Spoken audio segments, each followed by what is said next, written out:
consultant pathologist, and today I would like to break some myths regarding COVID-19 testing.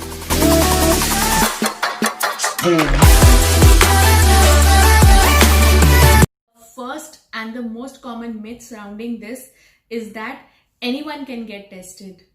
There are a lot of regulatory guidelines, government guidelines, health body guidelines, which regulate the coronavirus testing, and simply just because we feel that we have cough or we have some vague symptoms, we cannot just get ourselves tested. We have to go into a flu OPD that has been directed by the government for referring patients for coronavirus testing, get ourselves properly examined by the physician, and correlating all our clinical findings and examination findings, the clinician will give requisition to the laboratory for the coronavirus testing.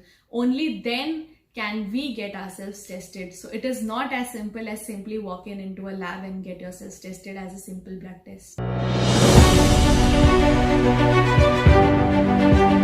Number second myth is that a rapid diagnostic antibody test can actually tell if you are sick or not, like you have the coronavirus disease actively or not.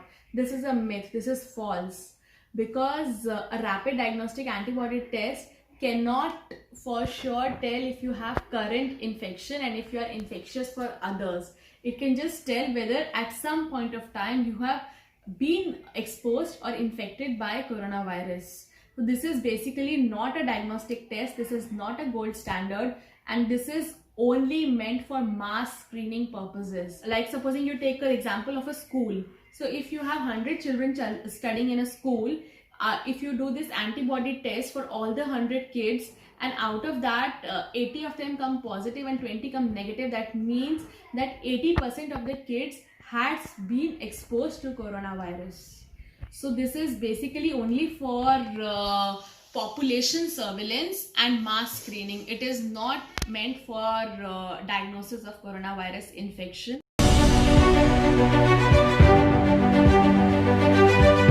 The coronavirus test is 100% accurate.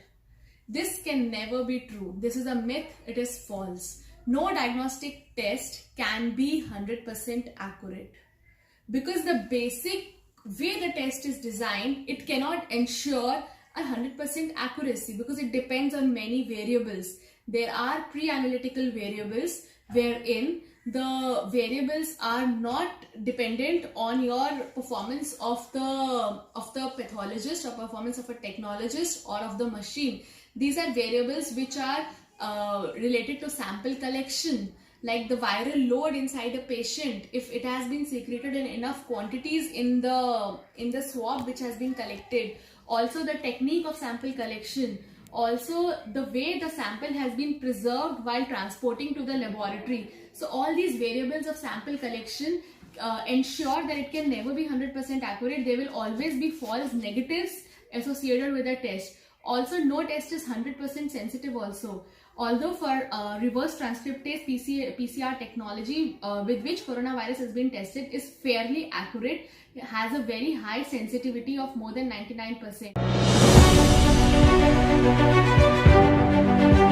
Fourth myth concerning coronavirus testing is that if the report of a patient at one point of time has come negative, then after a certain point of time, the patient is been declared negative, he is corona free, and he can roam around simply anywhere, and the subsequent reports cannot be positive.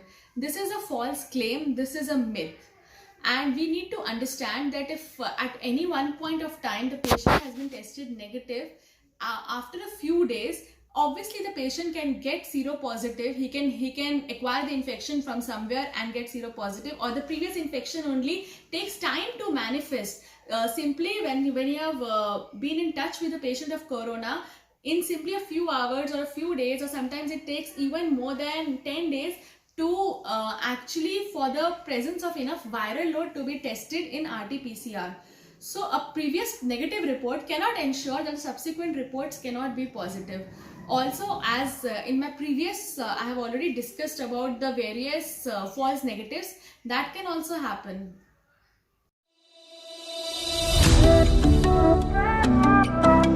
Myth number 5. Myth number like surrounding coronavirus test is that whenever we go to a lab, the most common sample we always give is a blood sample. So many people actually believe that while getting yourself for coronavirus test, also you have to give a blood sample. But the most common sample which we request for this testing is not a blood sample. We test viral load present in your nasal swab. So the most common sample for coronavirus testing is a nasal swab. So basically a probe kind of a thing with cotton bud at the end goes inside your nose. You collect the sample and that is what you submit to the lab. So, and the other most common sample will be a throat swab. Simply like when you have tonsillitis or you have throat infection, the doctor collects a throat swab. It is similar to that. So these are the most common samples for corona testing.